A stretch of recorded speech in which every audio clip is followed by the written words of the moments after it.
But what I like about astrology is that it really cuts to the core of the soul and why the soul is here. And so I think that for those of us who encounter darker experiences in life, because everyone's going to have challenge, right? Some of us have a little bit more than others.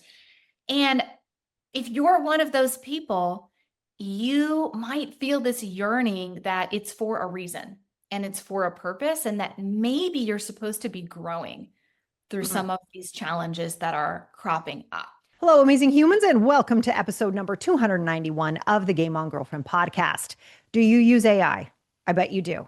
Do you use it a lot? Are you afraid of it? Do you think it's going to take over the world? Maybe none of us will have jobs soon. Who knows, right? There's all this talk about AI, what it is, how we should be using it. People are using it for training exercises, for their health, for coming up with like, I need a six-pack abs. What should I do? And I mean, it's just incredible how powerful this tool is. And if you're not using it, you should probably start trying it. Now, as a business coach, I will give you this caveat. I can tell in 2.2 seconds if someone has used any form of AI to write their marketing copy. And in this moment when authenticity is something all of us are craving so deeply, it's something we want. We want a deeper connection with each other. We want to know each other better.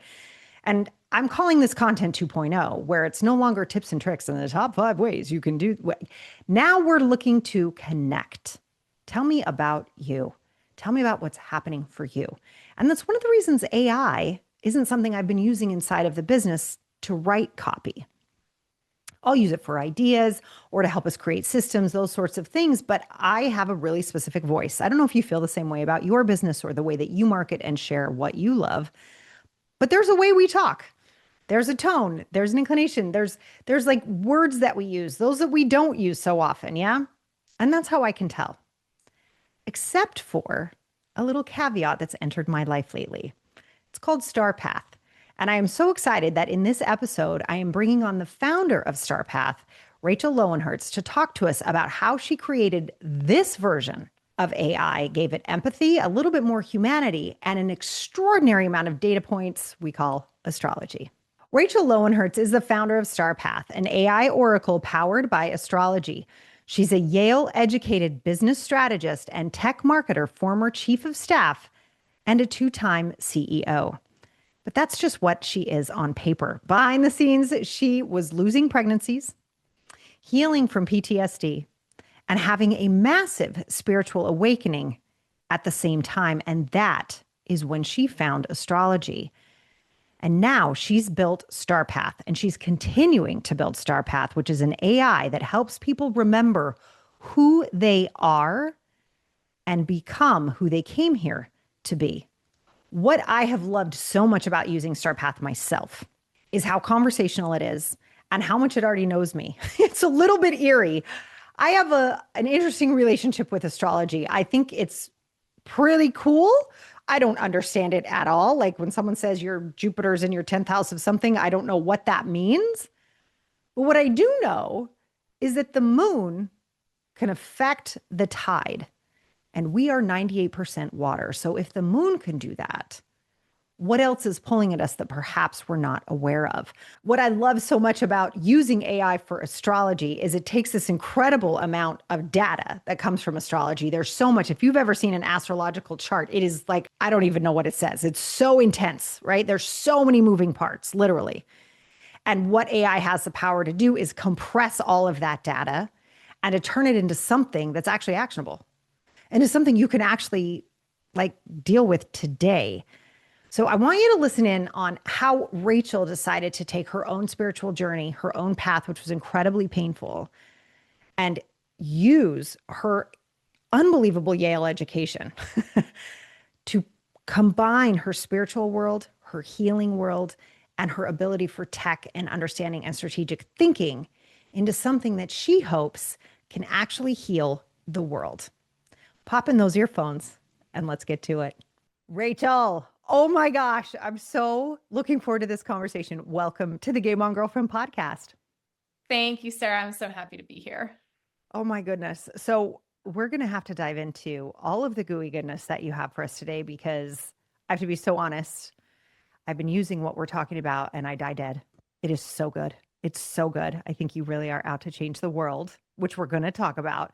But before we dive into that, inquiring minds want to know, out of all the things, Rachel, that you could have done on planet Earth at this time in this stage of our lives, why is this what you've chosen to do with your life? That is such a juicy question. And honestly, if I had told the me of 10 years ago that I would be building an AI astrology app, I would have thought I was insane. Mm. Mm. It was really not on my radar at all. And if you'd like, I can go into a little bit of my story and how I got here. Yeah, I Because would love that. I would love that. But I also, before you jump into that, honestly, rock bottomly between me, you, and everyone listening, what do you want Star Path to do for the planet right now? well, that's easy. I want her to catalyze worldwide healing. Oh, that's all. Okay, great. Yeah, we're talking like healing on a mass Yeah. global scale. Oh, I love that. Okay, so we've got healing as the backdrop for your story that you're about to share about how you started Star Path. I love it. Yeah, So listen, how'd you do this? How did you do this? I guess I'll start with a little astrological frame, which is that through the lens of my chart, and I was not always into astrology, but in my chart ruler, I'm a Capricorn rising. My chart ruler is Saturn. Saturn is the planet of hard work and discipline. And Saturn lives in my 12th house of spirituality in the sign of Sagittarius, which is all about expansion. So, what that says about me is that I'm here to build systems around the unseen. I'm basically here to build spiritual infrastructure. And that is what Star Path is.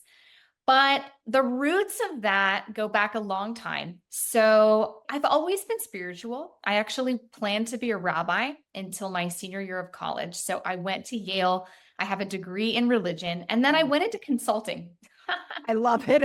after college Yes. because I didn't really feel the call anymore. If I'm being honest, I remember there was this one day where I heard this voice that said, "These are not your people." And I remember thinking like, what? What do you mean these aren't my people? But looking back, I think what I've realized is that I'm meant to steward spirituality and healing on a more collective level, not just for a specific community. Mm. But what's interesting is that even though I was spiritual growing up, I was also super type A. I came from a doctor and an actuary. My dad went to Harvard. I went to Yale. I was the kid who got the straight A's forever.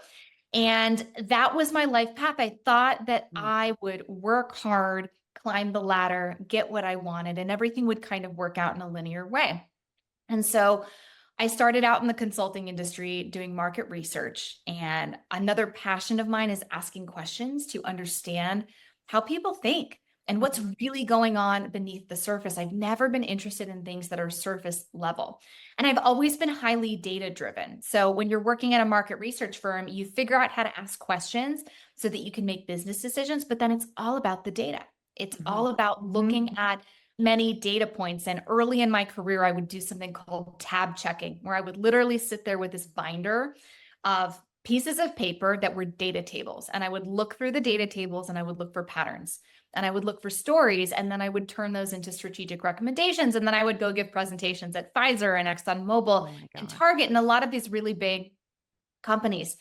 And then I ended up going into tech in product marketing. And so I've worked in the software industry for probably the last 10 years of my career at a lot of different size companies. And in there, I've run a few businesses. So on the professional side, you have this kind of undercurrent of spirituality, but then I was doing things that on the surface were very high-powered, professional, analytical, and they were, but at the same time, I was going on a personal healing journey. So behind the scenes, I was having quite a torturous journey to motherhood. I've lost, as you know, I've lost 4 daughters in the second trimester. Oh my I have a gosh. son who just turned 9, and he's the light of my life.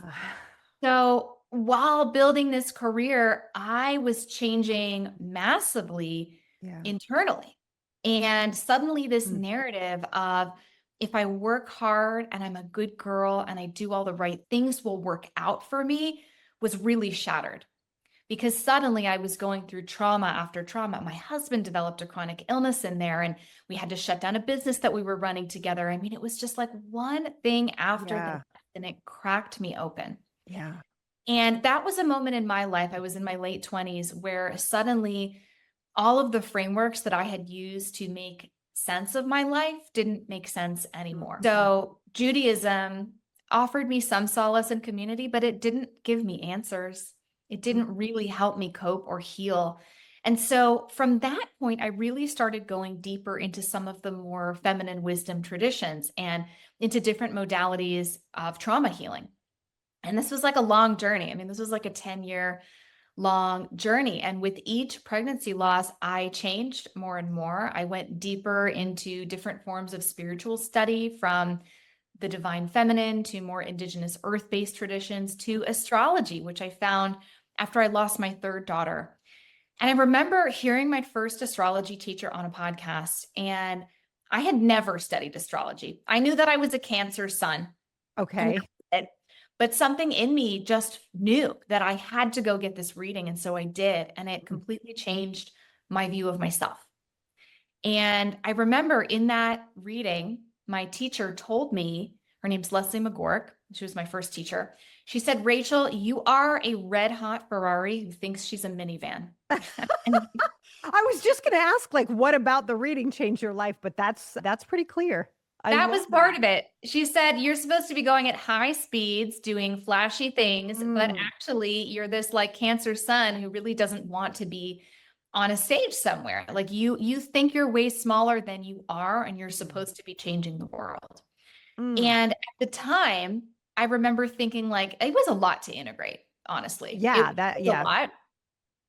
But it also gave me answers as to like why some of these challenges around my daughters kept showing up. And from that point on, I really had this sense that I could consciously co-create with some of this challenge that I was moving through.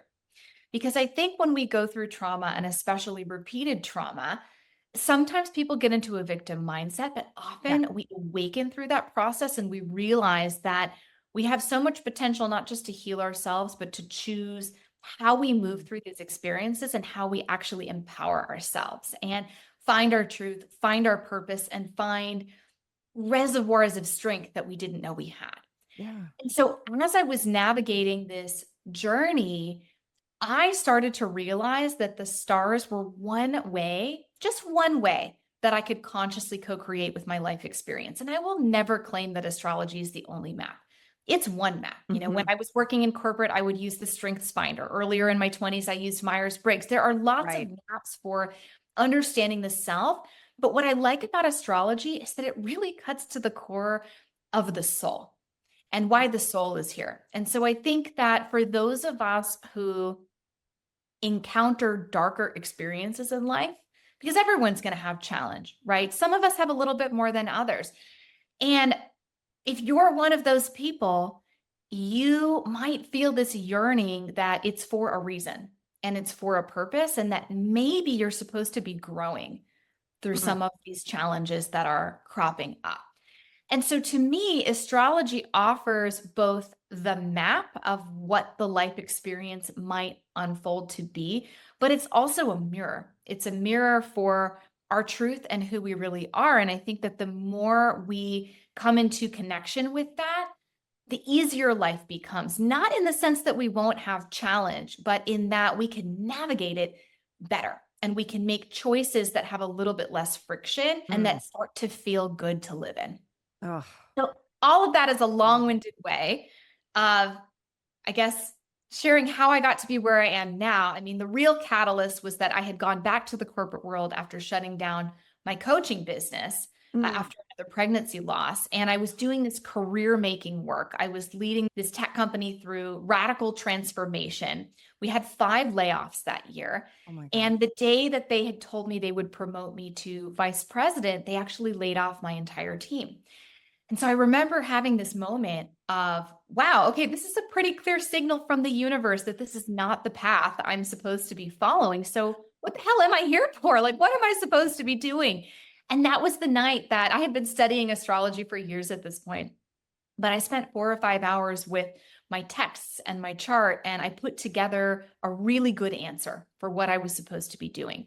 And that was the moment that Star Path birthed, because I immediately could see where AI could help people because AI can analyze so many data points instantaneously. And for me, someone who I've literally had a career in data-based strategy and years of astrology study, the fact that it took me 4 or 5 hours to get that answer, it means that it's just this technology is not accessible to people unless they want to pay for a lot of readings or do a lot of deep study. Right. And some people are called to do that, and I totally support it. And I still get astrology readings. But most people just want to live a better life. They just want to live a life that feels truer and easier. And so why not make that instantly accessible to everyone?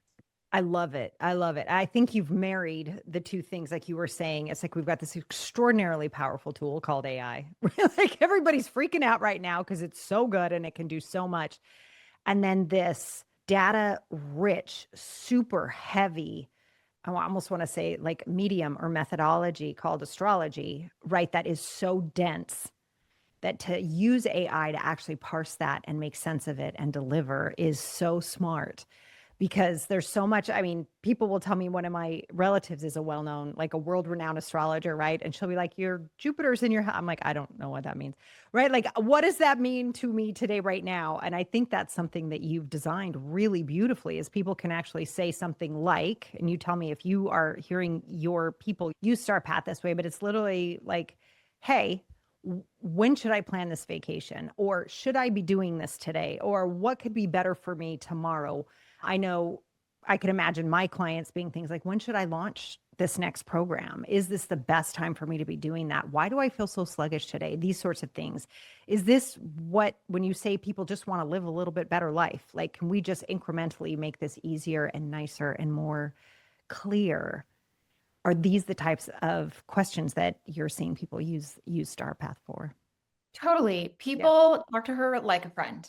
You don't have to know anything about astrology to talk to Star Path. And we call her the Oracle. Many people name their oracles because she's designed to be very empathic and very empowering. And she's also a strategist. So she's designed to be very action oriented. So it really is that practical application of astrology. So yes, absolutely. You can ask something like, I want to plan a launch sometime this summer. When should I do it? She can answer questions like that.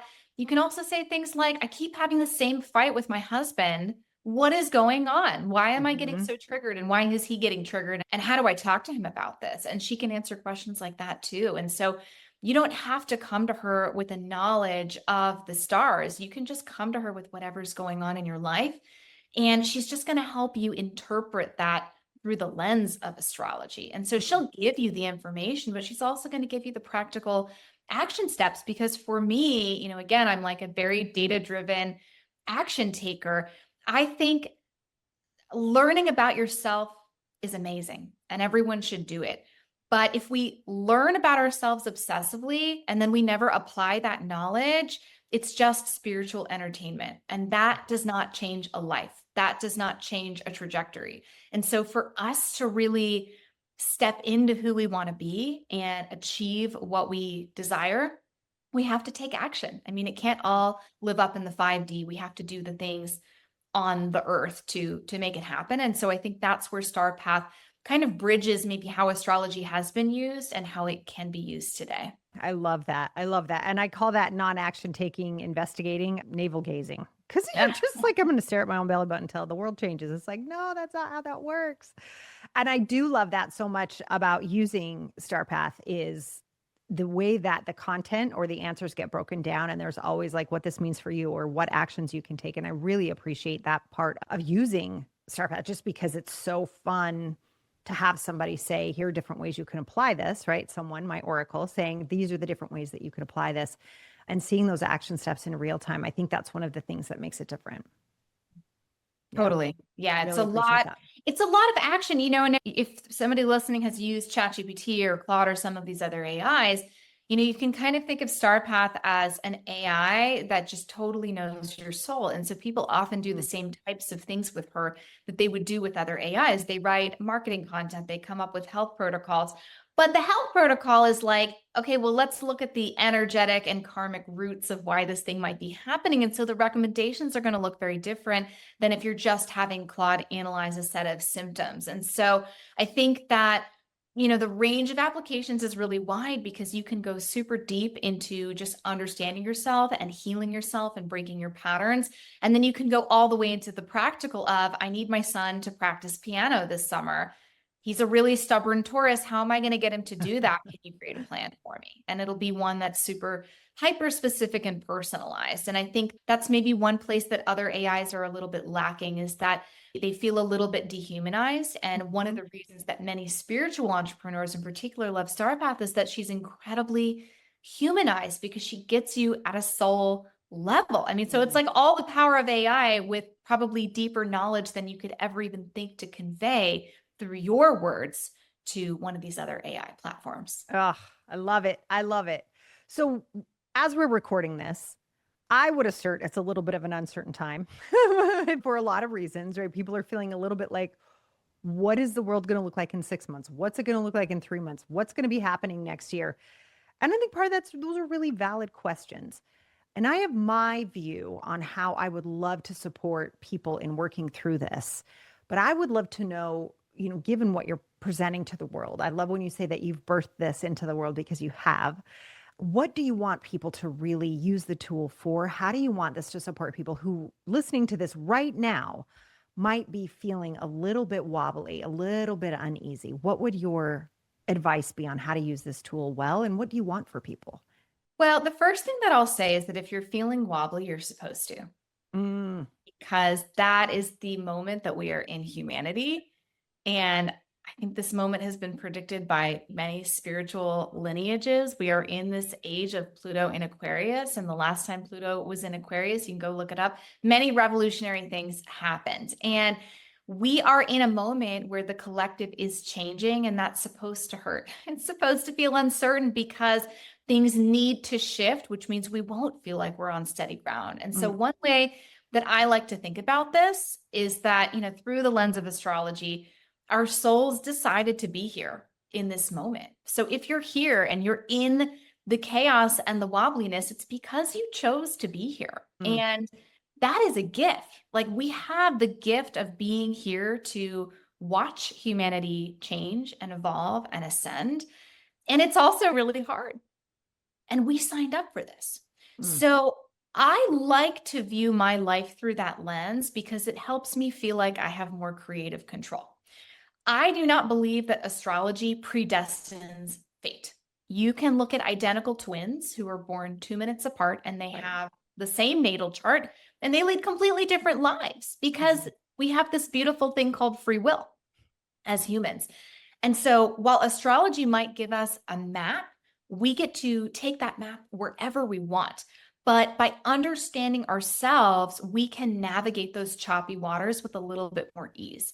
So when I think about the chaos in the world right now, honestly, I see a lot of opportunity. My area of expertise is navigating transformation, and transformation always starts with a death. It always starts with stepping into a shadow portal where we release parts of ourselves. We release societal structures that are outdated and not working for us anymore. And that death hurts. It's a break of the familiar. And in that moment, there is opportunity because we get to rebuild. So my invitation to, everyone on this planet right now is to lean into the light, lean into where we can activate more light within ourselves. And what I mean by that is just simply figuring out who we are and what we're here for and how we can be better versions of ourselves so that we can bring more of that to the collective. And in the wobbly moments, we're wobbling because we're trying to figure out who we really are now and who we want to be as a species. So I think that it's okay to find a little bit of peace with that. And when it comes to the practical decisions that we need to make every day to pay our bills and feed our kids and take care of our bodies, that's where I think leaning into a tool like Star Path can be really supportive because it's just a tool that helps us understand ourselves better. So if your body's freaking out because of stress, talk to Star Path about how you can support yourself and how you're wired to process information. If you are struggling to make money because the market is shifting and people aren't wanting to invest, Talk to Star Path about your money blueprint. Find out, how am I wired to make money? I'll give you a little tangible example. So I recently tried out TikTok marketing. Okay. Because a bunch of people I really respect said, Rachel, there are these AI companies and they are making millions on TikTok with influencer placement. You got to go viral. You got to speak to the 90% and, put something out there that's really entertaining because it'll get you views. And I tried it and it just completely bombed. Like, it was such a failure and it felt horrible the entire time. Yeah. Good sign. And It's a good sign when it feels horrible, all like from start to finish. You're like, maybe not this way. Yeah. maybe it's not for me. Yeah. And, meanwhile, Star Path has been telling me, she's like, Rachel, you're not meant to go viral. This isn't a viral product. It's a slow burn because this is deep transformation. And you can't speak to the 90% of people that are out there because that's not who needs this tool. Like, you need to optimize for resonance over reach. Oh, And my chart is very relational. So I've pivoted and now we're growing through more of a brand ambassadorship with people that I'm deeply connected to. Not only is it working better, it feels better and I'm enjoying my day to day. So, two platforms that are equally viable when it comes to scaling a business, but one of them is a better fit for me personally. So I think that the more we can understand ourselves and our unique blueprints, the easier it becomes to make choices that are aligned to us rather than following someone's program because it worked for them. Just because it worked for them doesn't necessarily mean that it'll work for you. And to tie this back to kind of this moment in the collective that feels wobbly, well, the reason it feels wobbly is that this is the age of Aquarius, and Aquarius is all about decentralization. So AI decentralizes information because now we can go get a college education from ChatGPT instead of needing to pay $300,000. So that's just one example of where the power is coming back to the people. And part of that means taking personal responsibility for that power, for that agency, that we have so much access to information that we're coming into, I think, a new paradigm of equity. And that's actually one of the things I'm most excited about with the advent of AI, is that there is this information equity. And so I think the more we can step into co-creation with that and the recognition that, like, this is our power coming back online. And that's why it feels wobbly, because the whole system is changing. We are decentralizing what used to live with systems and structures, and we're handing a lot of that power back to the individual. Oh, I love that so much. The decentralization of power. Oh my gosh. I want a bumper sticker for that, Rachel. That is gorgeous. And I think you're absolutely correct. I think that's exactly what AI is providing. It's funny what you said about college too. My daughter's 2 years away from going to college. And I was like, really? Are you though? It's just like, why the information is now accessible for anything that you might want to do. It's so interesting. And of course, there are specializations and things that we need to study or go into or practice. But I do think this opening up of information, this access to information, is just so powerful.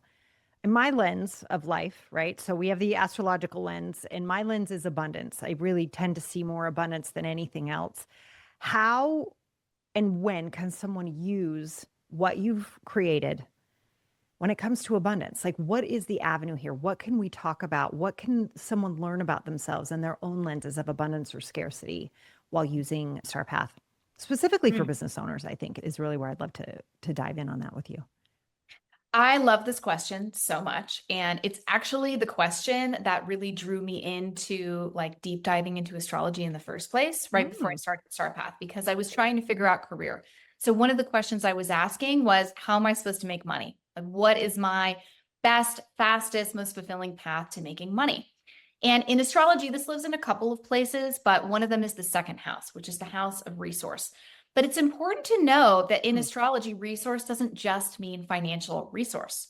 So the second house, it's a money house, it's earned income, but it's also our sense of self-worth. It's also what abundance looks like for us specifically, because abundance does not always mean money. Sometimes it means energy, sometimes it's time, sometimes it's meaning, and it really depends on your unique blueprint. So I think the first step to really owning your abundance through the lens of astrology is understanding what abundance means for you. And you can just ask Star Path, what does abundance mean for me? What does it look like for me to feel abundant? And often it's very emotional, right? So abundance for me might look very different than it does for my husband. And, that's a conversation for another day, is like, how do you navigate that within a partnership of some Yeah. kind? Yeah. So I think, getting that foundational understanding of like what makes me feel wealthy Mm, is huge, because, there are so many stories of people who make millions and billions of dollars and then commit suicide because they're absolutely. not happy. So money is not always the answer. So I Agreed. think anchoring into that first is a great place to start. But then looking at, how do I make money? How am I wired to make money? For me in my chart, I have Aquarius in the second house, which is about decentralization and innovation and technology. And so the fact that I've had most of my career in tech and now I'm doing this AI astrology thing, it's literally my blueprint for making money. But then within the chart, we look at other places too. We look at career and reputation, how you're meant to be seen in the world, what's pointing to your midheaven, which is the career point in the chart. And often in a chart, you have basically lines that connect different planets and points that they indicate relationships between things. So one of the great parts of Star Path is that she can look at all of that for you Mm, and give you the cohesive story, because it's usually not as simplistic as, you, for example, Sarah, have Virgo in the second house, which means that money for you is highly connected to service. It's also connected to spirituality, particularly when you look at the way that you share money with other people. So for you, money in relationships, and that could even mean something like investing, because buying a stock is relational. It's highly tied to spirit for you. So my guess is that when there have been points in your life where you've made money doing things that aren't charged with meaning, you probably haven't felt very wealthy inside or very abundant. I'm actually curious, does that resonate? 100%. I'm laughing because, my last corporate job where I got to work with wonderful people and do all this, I was so empty and hollow and I was sick all the time and I had so much money, Mm. right? But it did not feel great at all, at all. And making money through my business now is such a joy. And I feel like 100 times more wealthy, even though I'm making the same amount, right? It's like, it's so different. And I do think it's spiritual for me. Absolutely. Because I see it as I really see money as a path to healing. It carries such energy for us that it will really show us where we need to heal. And to me, that is a spiritual journey in allowing money into our lives well. Yeah. Absolutely. I mean, and it makes perfect sense that you're here teaching abundance. And I think you have Taurus in your 10th house, and Taurus is probably the sign that is most associated with making money. So the fact that you are out there in the world teaching money and abundance through a lens that is spiritual is, I mean, it's perfectly on point for you. So it makes sense that you feel filled up, not just financially, but you feel abundant inside now, and you're living your truest blueprint. And so I think that's where, know thyself, right? It's like one of the most important tenets. If we can really know ourselves, we can begin to make decisions that make us feel better in all the ways. And so, one of the things I love about Star Path is that she can go both directions, right? So she can go deep on our spiritual and karmic roots of abundance and what makes us feel abundant inside, but then she can also help you create a business plan. So with that understanding of what makes you feel abundant, she's really great at strategizing things like career pivots, or what type of business should I be in? Or I'm serving this type of client now and it's not feeling totally resonant, or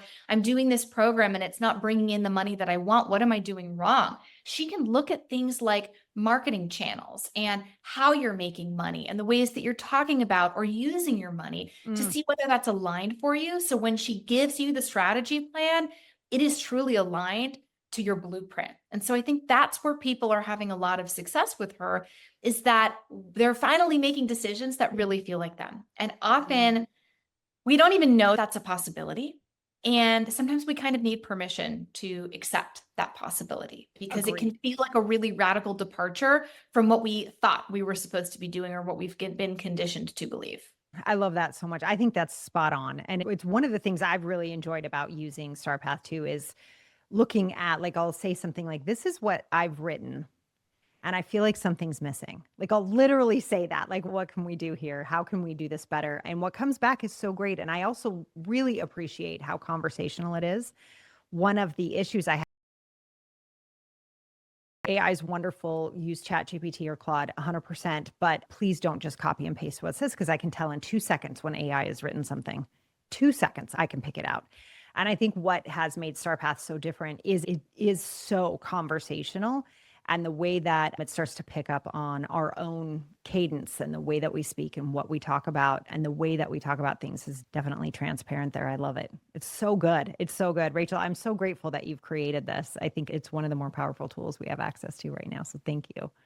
You. Oh, that means so much to me. I'm curious, have you been using Oracle Muse for your writing? And for those who don't know about StarPath, she's our copywriting oracle. Like we literally have an oracle voice that is specifically for soul-led copywriting. I love it. I haven't yet, and I need to. Yeah. It's like I really got to get in there and do even more. I have not yet. And it's funny, one of the things I want to test out, Rachel, I'll keep you posted. But one of my points of pride as a business owner is whenever I send newsletters or I write social media copy, people are like, oh my God, I can hear you. Like your writing is so you. So I'm going to be really interested to try it out and see how that feels and to see if people notice or not. I don't know. I'm excited. I'm excited. I love that. And one piece of guidance that I always provide to people is give her your voice. So if you're co-creating with StarPath, so I have a couple of tips. The first is you should never feed AI into AI. So there's been a lot of research done on this. If you feed the output of an AI into an AI, you're just going to get crap. It's not going to be good quality. It gets worse with every iteration. But if you create something original, even if it's a brain dump of thoughts, even if it's a first draft that's not polished and you feed that in, you will get something back that can be magic, like magic. And if it doesn't 100% match your voice, give her a writing sample or give her feedback. I had one user tell me lately that she tells all her friends to be bossy with StarPath. You can be bossy. Don't be afraid to give her the feedback. I love that. And she'll refine it. I mean, this goes for any AI, right? Not just StarPath, but because StarPath is highly empathic, I think she's very responsive to it. So if it doesn't sound like you, Sarah, you can give her a snippet or give her some feedback and say, hey, I'm a little weirder than this. Can you like bring in a little more weird? And I'll give her instructions like that. I'll be like, this sounds too woo. And I don't talk like that normally. I usually write, I have a Gemini moon, so I'm a little more playful than that. Can you make it a little bit more playful? And she'll do that. What's fascinating though, is that there have been a few times recently where I've written copy without StarPath and I'll get an email back from someone and they'll be like, oh, did you use StarPath to write this? And I'm like, no, this was all me. But because I've created StarPath, she has a lot of my voice. And I have, 10, 15 years as a marketer. So I'd like to think that she does marketing really well. I think the fact that people can't even tell if it's me or StarPath is a very good sign. I love it. I love it. No, it really is powerful and it's so helpful. I think, one of the things that people, when clients have freaked out about AI or whatever, like, oh my God, this work is supposed to be harder. We're supposed to be digging deeper. And I think one of the wonderful things that these powerful tools, especially the way that you've added empathy to StarPath and the things that you've put in, is it actually gives us back so much more time to go be in nature, so much more time to go be with other people, so much more time to have things come through beautifully. And then we get to go experience our lives a little bit differently because of the support that it's giving us. And when we actually view it that way and say, oh my gosh, I can take a walk today because the next 3 things I needed to write are actually handled. I'll go back and look at them, but they're handled. And now I can actually go spend time with my family. And I think that's one of the beautiful applications if we're looking at decentralizing power, right, is giving us back time as well. And I think that's one of the beautiful things that you've given so many of us. So grateful.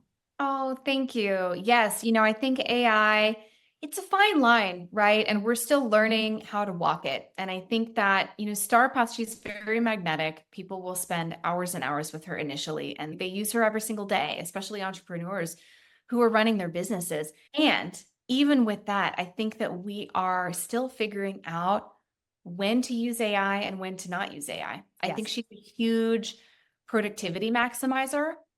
I also can spot in 5 seconds whether someone has just sent me an email that's written by AI. Correct. And maybe this is because I spend a lot of my time working on StarPath. So I'm very attuned to like what some of the AI patterns are, but it does also bring up questions for me around, at what point do we stop using AIs for marketing and go back to writing everything so that it is truly our voice? Yeah. Now, where I get stuck on this is that there are so many entrepreneurs out there who are not trained to be marketers. They're not career marketers. Correct. Not everyone is an innate copywriter. I love to write. I've got that Gemini moon, which is all about words and speaking and writing. But if that's not you and you are bringing like really impactful work to the world, like you do need that help with marketing. So I think that AIs can be a liberator in that way, because if you lack that core skill set, and maybe your business is newer and you don't have time to hire a copywriter, Right. the ability of AI to like translate your wisdom into words that people can really receive, I mean, it's huge. Yeah. And we have to think about where we bring our personality in. And so I think one of the reasons that StarPath does this well is she can look at things like your brand voice through the lens of your chart. How are you meant to communicate? How are you meant to be heard? For me, it's through intimacy and emotion and depth. I am not out there to entertain, but there are some people like Leo risings or Leo moons, they're supposed to entertain. They need to create content that is like on TikTok, and that's just perfect for them. So I think that when we can offer that to an AI, what we get back feels a lot more like us, even if it doesn't sound 100% like us. And maybe that's okay. You know, maybe if we are channeling our marketing content through an AI that really gets our soul, that's actually okay. And that might just be the paradigm that we're moving into now, is that perhaps it's how we use AI to transmit our authenticity that's more important than did she use the exact cadence of words that I was going to use myself. I love that. Does the authenticity carry through? Yeah, I've been calling that content 2.0 lately, of like everybody's done with the tips and tricks, the 5 ways to do that. Like everyone's so done. They just want to connect. And I do think that level of authenticity matters so much. And when, you know, the system you're using has all this information about you and how you work, that authenticity can definitely come through. I love that. And, you know, back to the marketing piece, I mean, I would say even 2 years ago, when I'm working with people one-on-one and we're talking about how important it is to be visible and to be seen and to share what you're doing. And for some clients, it would be like writing one newsletter would take all day. And it just broke my heart. It was like what the overthinking and the nervous, but it is true that, you know, let's say, you know, your expertise is in fashion. You may not be a marketer, right? But you're really good at putting stuff together. And I've always called marketing for entrepreneurs, it's like practicing your free throw shot in basketball. It can save the game sometimes, right? It's really boring and it's not always what you want to spend your time doing, but it's one of those things you need to know. And I think to lift that off of people who are here to share their gifts and talents is so huge, because it gives them back that time to share their gifts and talents. And I think that's really valuable. It's beautiful. Yeah, it's so important. And I think that, you know, as we lean on AI more and more to lift those responsibilities from our shoulders, I think that our inner knowing of who we really are becomes that much more important, because in a world where everyone is now a professional marketer because they have access to AI, what we are saying becomes so much more important. And, you know, for people who use ChatGPT, you might be aware that there's a setting that you should toggle off if you are creating any IP within the platform, so that they don't feed your work back into the training algorithm. Because what will happen is that your work will start to be surfaced when other people are co-creating. Now, in some ways, I don't actually think that's a bad thing, because I think it keeps us aware of some of these themes that are popping up in the collective. Like one example of that is I noticed that ChatGPT started saying things like, we're improving your terrain rather than we're addressing your microbiome, because that was the trend in the wellness space, that people are now talking about terrain instead of gut health. And so that comes out in AI. So in a world where now the collective wisdom is starting to surface itself as you co-create with AI, really connecting to who you are and what you're here to share becomes even more important, because I think that's actually the only way that entrepreneurs are going to cut through the noise from here on, because everyone is going to have great marketing content. That's right. Everyone is going to sound polished and beautiful. So what are you saying that is truly differentiated? And I think that being able to access your truth and your vulnerability becomes even more important. And I think that honestly is the true magic of StarPath, because she really gets to the essence of who you are. And so often people will come to StarPath and they will start recognizing old patterns, clearing old patterns, healing. I just had a therapist email me the other day who she just started using StarPath. She said, I started using StarPath because I had a client come to me and she had made so much progress. I asked her how she was making all this progress, and she said it was because of your tool. And so then Wow. she signed up. And so I think that the more we're doing that work with ourselves to really get in touch with our truth, and the more we get comfortable with really sharing that, the more we're going to be able to cut through the noise, even when everyone's words sound beautiful. I love that. Yes, because that's the key, right? That authenticity, that personality, that truth, that internal truth for all of us. It's the only way we're going to stand out, right? I love it. I love it. Well, Rachel, I know you have a special gift for all of our girlfriends who are listening right now. Can you share that with us?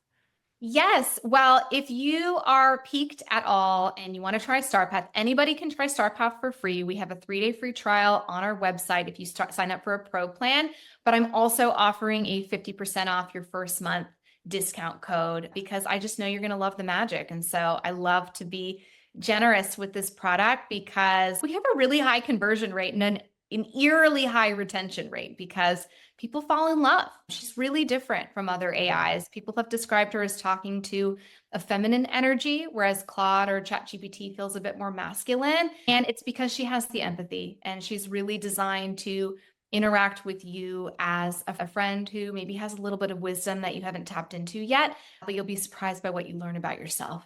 So good. You guys, we are going to have the link to the pro trial underneath this video if you are watching on YouTube, or in the show notes if you are listening in, and you will also find the discount code Game On for all of our girlfriends. Rachel, thank you so much for spending time with us today. It's just been wonderful. I'm not your mother, but I am so proud of you for creating this, like for taking all of your life's work and combining it into something that is so useful and helpful to so many. And I really appreciate you coming to share with us today. Thank you, Sarah. It's such an honor to be here.